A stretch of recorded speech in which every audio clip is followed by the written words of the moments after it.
pas, il y a Frédéric Gersal qui se sent des... C'est pour moi comme ça, c'est un geste qu'on fait plus, ça, Frédéric. Ben non, passé un certain âge, on peut plus. Si on fait comme ça, on a l'air de quoi après, hein. Alors, revue de presse culturelle avec de la cuisine, c'est ça, Frédéric? Oui, c'est quelques succès en fait. Les succès de la culture française, parce que je suis sûr, tous autant que vous adorez faire la cuisine, vous avez bien raison, ouais. Eh ben, c'est pas seulement un aspect culturel bien français, ça nous sauve également. Regardez, une célèbre marque de casserole, je parle pas de politique, une célèbre marque de casserole, nous dit La Croix, est actuellement un des plus beaux succès français. La fameuse marque de cocotte minute, bien connue, a progressé de 6% l'an dernier, ce qui est énorme. Chiffre d'affaires de plus de 5 milliards, supérieur aux prévisions. Et en plus, ils n'ont pas complètement délocalisé, hein. Leurs produits les plus technologiques sont toujours fabriqués en France. Pour ça, la marque Seb, puisque c'est d'eux qu'il s'agit, dépose une centaine de brevets par an. C'est comme ça que ça marche, hein. C'est l'importance de l'innovation.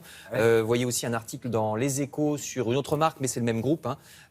Donc continuons à faire la cuisine. Ce n'est pas que de la culture, c'est aussi de l'économie. Les deux se rejoignent. D'ailleurs, il y a une évolution de notre culture culinaire. Vous lirez dans Libération que nous mangeons de plus en plus de bio. Les surfaces agricoles cultivées en bio, on vient de le voir, ont augmenté de 16% l'an dernier, notamment dans le sud de la France, et même les cantines s'y mettent. Donc on est bien en France, je vous le disais, c'est notre culture de la gastronomie qui nous sauvera probablement. Donc on continue à faire de la cuisine. Voilà, en plus on est moins gros que les Américains pour la même raison. Oui. D'autres succès, succès architectural. Vous lirez dans La Croix que la gare de Metz a été élue plus belle gare de France via un sondage SNCF Facebook. Ouais. Alors c'est vrai qu'elle est superbe, hein, pour la connaître personnellement. En même temps, petit bémol, c'est pas tellement un succès français puisqu'elle a été construite sous Guillaume II à l'époque de l'annexion. Ah mince. Donc on va glisser sur cet aspect-là, mais c'est quand même très beau. Oui, c'est un succès européen, on va dire. Voilà. C'est ça à l'époque. Bon. Par contre, ça oui, c'est un succès bien français. Notre passion des festivals, on adore les festivals en France. Si vous êtes en région parisienne, courez au festival de Gennevilliers. C'est l'Avignon des tout-petits, nous dit le Parisien. 35 spectacles de théâtre pour les enfants de 2 à 10 ans. C'est à partir de vendredi et jusqu'au 7 mars. Très accessible, hein, déjà pour tout public. Et puis il y a des places à 3,50 €. Des chansons, des claquettes, des fables. Donc allez-y avec vos enfants. En plus, c'est même pas pénible, hein, parce qu'il y a des spectacles pour enfants où les parents s'ennuient. Et ben là, non. Le Parisien dit que c'est très regardable.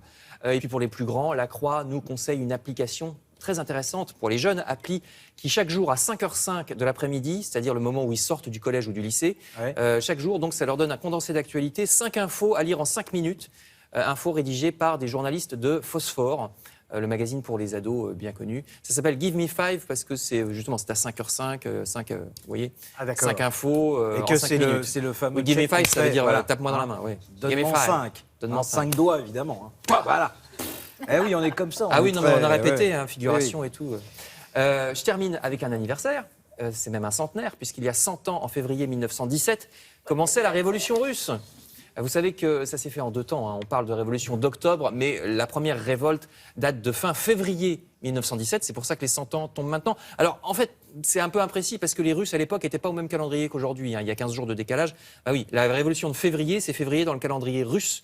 Nous, en France, on était déjà en mars à ce moment-là. Vous savez, le calendrier orthodoxe, maintenant, ils ont rattrapé le retard, mais à l'époque, ils étaient au calendrier orthodoxe qui a 15 jours de décalage. Donc, bref, c'est à peu près en ce moment que ça tombe, le centenaire. Vous avez vu le grand article dans Libération qui explique ce qui s'est passé lors de la Révolution russe. Et puis, le Figaro nous conseille une très bonne émission de radio cet après-midi à propos justement de l'immigration des Russes en France, parce que beaucoup de Russes, ce qu'on appelait les Russes blancs, qui étaient opposés aux bolcheviks, se sont réfugiés en France pour fuir le bolchevisme. On les appelait donc les Russes blancs. Émission à 17h cet après-midi sur France Culture et article dans le Figaro. Merci Frédéric.